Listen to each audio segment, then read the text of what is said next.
Welcome to AnSRS4U Express, Federal Acquisition Regulations. This short lesson will introduce you to the Federal Acquisition Regulations. If you work with federal grants, then you are aware that uniform guidance provides the regulations for administering federal financial assistance awards. When the federal government is needing goods or services, including research services, for its own use, then this is considered a procurement and is governed by the Federal Acquisition Regulations. The Federal Acquisition Regulation, known as the FAR, is the primary regulations for use by all federal executive agencies in their acquisition of supplies and services.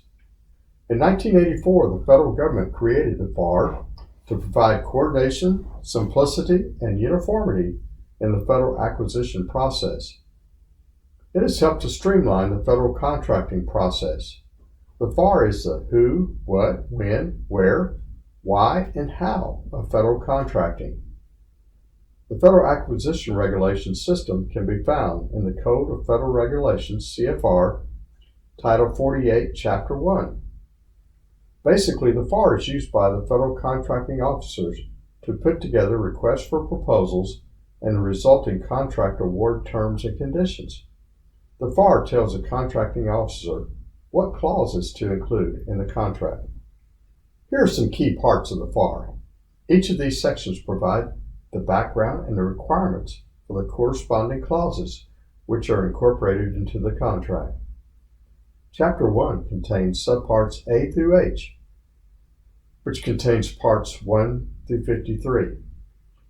Some areas of interest to research administrators are Part 16, which covers the various types of contracts.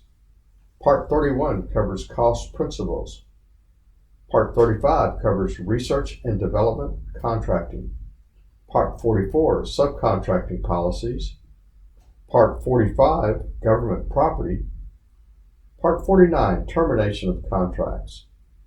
Parts 1 through 51 prescribe the use of the specific clauses. This tells the contracting officer when it is appropriate to include the corresponding clause in the contract. Part 52 is a listing of the contract clauses.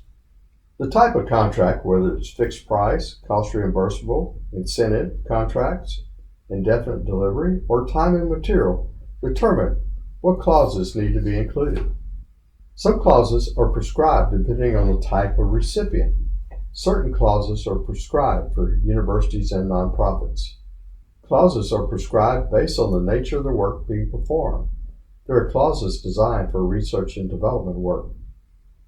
The primary purpose of contracting R&D is to advance scientific and technical knowledge and apply that knowledge to the extent necessary to achieve the agency and national goals. Unlike contract for supplies and services, most R&D contracts are directed toward objectives for which the work or methods cannot be precisely described in advance. R&D contracting focuses on the statement of work. There are clauses tailored for R&D. Universities need to ensure that the appropriate clauses are included in the contract. Contract negotiators very experienced with the FAR will know just by reading the clause number whether the clause is acceptable to the university or not. SRS, as does many university-sponsored research offices, has developed a FAR clause matrix. This lists the various FAR clauses and notes whether the clause is appropriate and acceptable.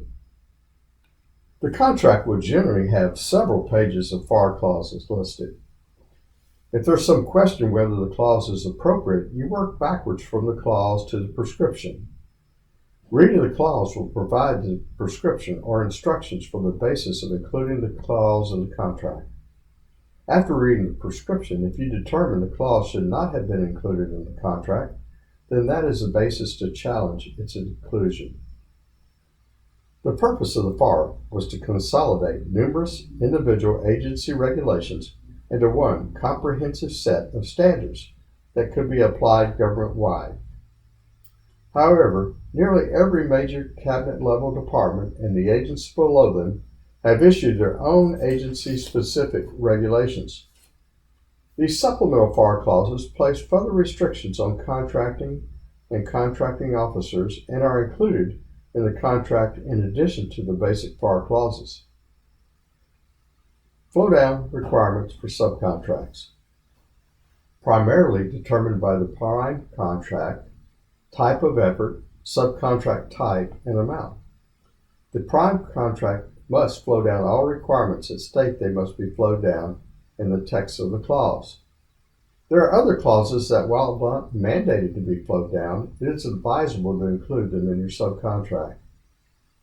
We hope that this short video of the Federal Acquisition Regulations has given you a better understanding of the FAR and why it is important to closely review the contract clause and challenge any that are not appropriate to the scope of work or to the type of recipient.